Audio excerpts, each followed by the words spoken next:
Z plus కేటగిరీలో ఉన్న YS Jagan కు ఏ విధంగా భద్రత తొలగిస్తారన్నారు ఉత్తరాంధ్ర జిల్లాల కోఆర్డినేటర్ కుర్సాల కన్నబాబు. జగన్ కు వస్తున్న ప్రజాదరణ చూసి చంద్రబాబు ఓర్వలేకపోతున్నారన్నారు. జగన్ పై తన కడుపు మంటను చంద్రబాబు ప్రదర్శిస్తున్నారన్నారు. రైతులను పరామర్శించే తప్పుడు కేసులు పెడతారా అని ప్రశ్నించారు. మిర్చి రైతులను వైఎస్ జగన్ పరామర్శిస్తేనే గానీ చంద్రబాబులో చలనం రాలేదన్నారు కన్నబాబు.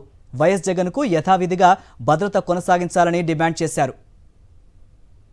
చంద్రబాబు నాయుడు గారు జగన్మోహన్ రెడ్డి గారి మీద ఉన్న కడుపు మంటను దాచుకోలేకపోతున్నాడు. ఆయన ఏ చిన్న సంఘటన, ఏ చిన్న అవకాశం వచ్చినా కూడా వదలట్లే.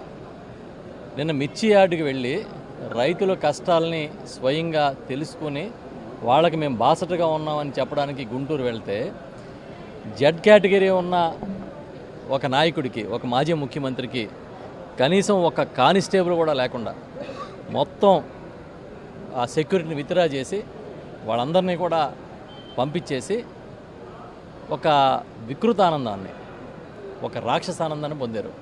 మేము అడుగుతున్నాం, ఇంత జనాదరణ కలిగిన నాయకుడు, మాజీ ముఖ్యమంత్రి, అది కూడా ఏదో పుట్టుపుణ్యాన్ని ఇవ్వడం కాదు, మాజీ ముఖ్యమంత్రికి ఒక హక్కుగా వచ్చే జెడ్ సెక్యూరిటీని, జెడ్ కేటగిరీని మీరు ఎందుకు నిన్న ఆపేశారని అడుగుతున్నాం.